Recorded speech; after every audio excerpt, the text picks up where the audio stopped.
This is Cornering the Job Market for August 27th. I'm Pete with Four Corner Resources, sharing the work-related headlines you need to know today, including how 25-year-olds can make $1 million a year, why some workers have a fear of becoming obsolete, and LinkedIn says workers should trust LinkedIn.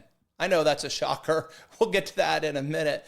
But first, there's a new Stanford study called Canaries in the Coal Mine, 6 facts about the recent employment effects of artificial intelligence. Now, I could talk for hours about this because this is fascinating. This is really hard and fast data that shows what's happening. And what it tells us is that AI isn't just transforming work, but it's cutting off the bottom rung of the career ladder for entry-level workers. And you really can't deny that once you see this data. So I'll go through the facts quickly. Fact 1, employment for 22 to 25-year-olds in AI-exposed jobs has dropped 13% since late 2022. AI-exposed jobs. I really like that term. There's so many new terms that we encounter almost on a daily basis lately, but this one I think is relevant and should stick around. AI-exposed jobs. And to me, that is jobs that are at risk of being fully displaced by AI. So these are fields like software development and customer support, where AI can really automate routine tasks. And we've known this was coming. I've been saying it's already here, but now the data really supports that. The second fact is that older workers, and now older is relative here, they classify older as those over 25, in the same roles seem to be doing just fine. Their employment is stable or even rising in some cases. So its study indicates it's not a general downturn. It's really concentrated on entry-level employees. Fact 3, the distinction comes down to automation versus augmentation. So in jobs where AI can fully replace human effort, that's where young workers are seeing the decline. But in roles where AI augments human performance, those declines don't appear. Now, I think this is really telling as well. I mean, David Sachs, the AI czar, has gone on record a few times saying that he doesn't really think AI is at risk of replacing jobs. One of his quotes is, "It's actually very hard to replace a human job entirely. I think it's easier to replace pieces of it." And this study shows that statement really doesn't hold up. These jobs are being replaced entirely, so it's not just about augmentation, it's about full automation taking place.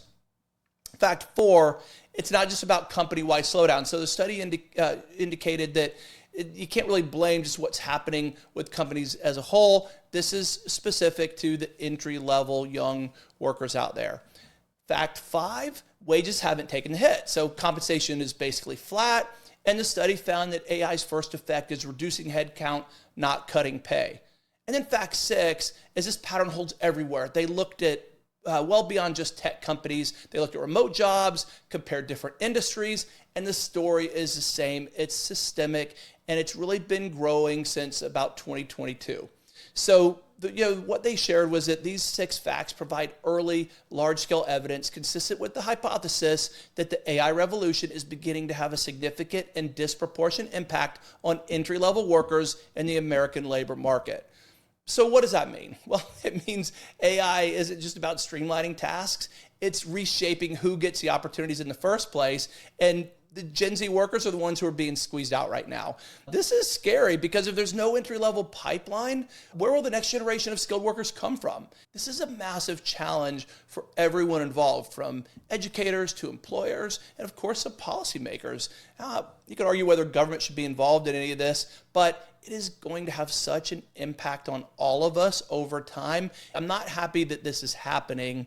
It's inevitable that it's happening, but I'm happy we're seeing this hard and fast data being reported now because you can't deny this transformation anymore. So if that's the bad news, at least for young workers, meanwhile in the Wall Street Journal, there's an article that is titled, "These AI-skilled 20-somethings are making hundreds of thousands a year." It says that entry-level AI professionals saw a 12% increase in salaries from 24 to 25 and are advancing to management roles at twice the rate of their peers in traditional technology fields. So I guess if you are using AI and that is what your career and job consists of, you're going to be in good shape. I mean, what a tale of two polar opposite scenarios, right? But some of the numbers that they're reporting is really staggering. I mean, it says entry-level roles in AI and machine learning specifically are paying between $190,000 and $260,000 in base salary alone. I mean, think about that. Those are massive numbers that we've just never seen before. Now, Ali Ghodsi is the CEO of Databricks, if I pronounce that right. He says that they definitely have junior people making a big impact and they're getting paid a lot.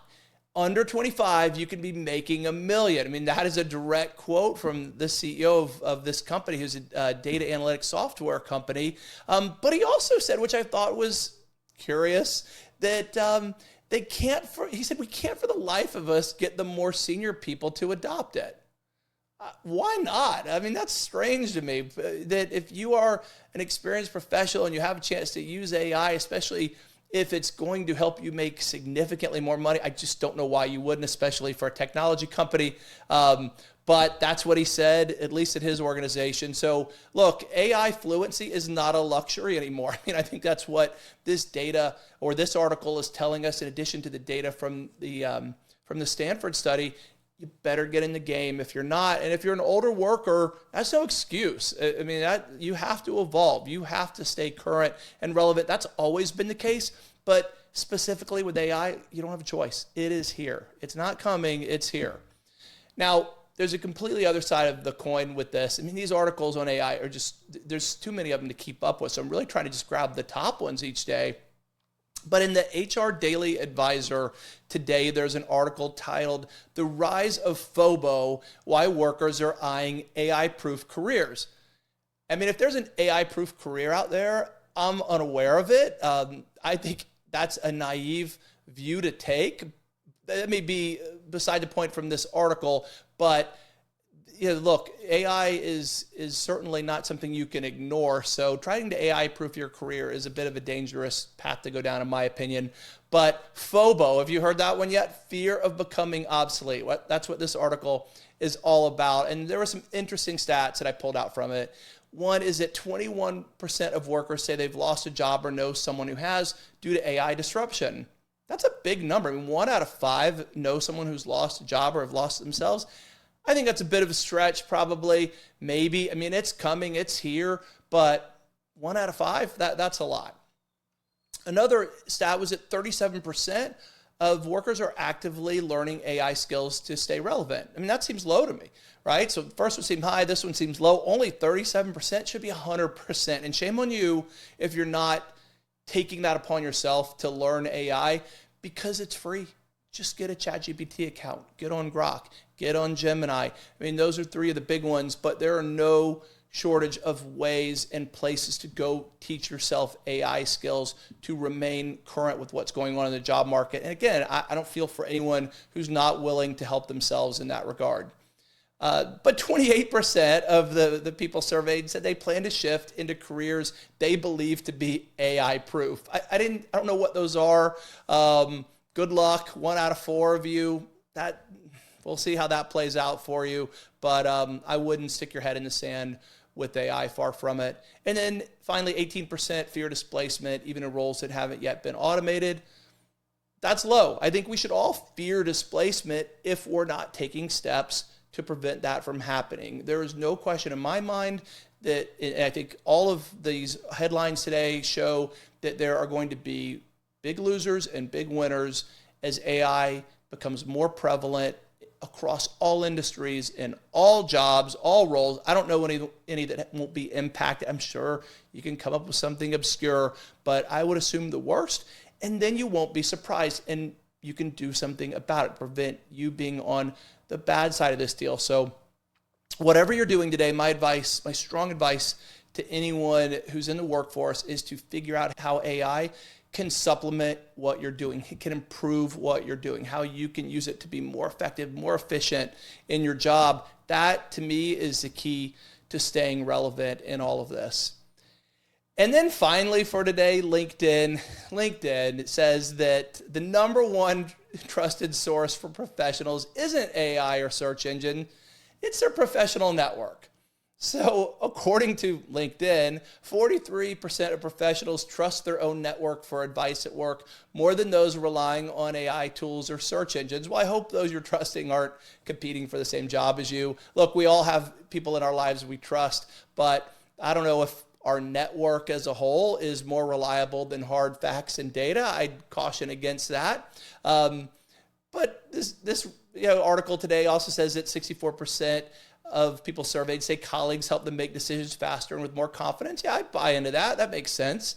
51% of professionals say learning AI feels like another job, I guess, but it's learning a new job if what you're learning is a whole lot easier than what you're doing today. I mean, there's no one using AI that I'm aware of to make things more challenging and difficult.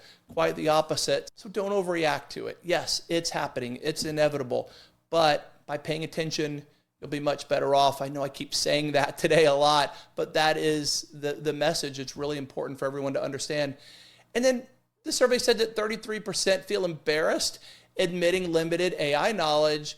And so they stay away from talking about it altogether. Well, that's not going to help, right? And for the last time today, I'll say that do your own research.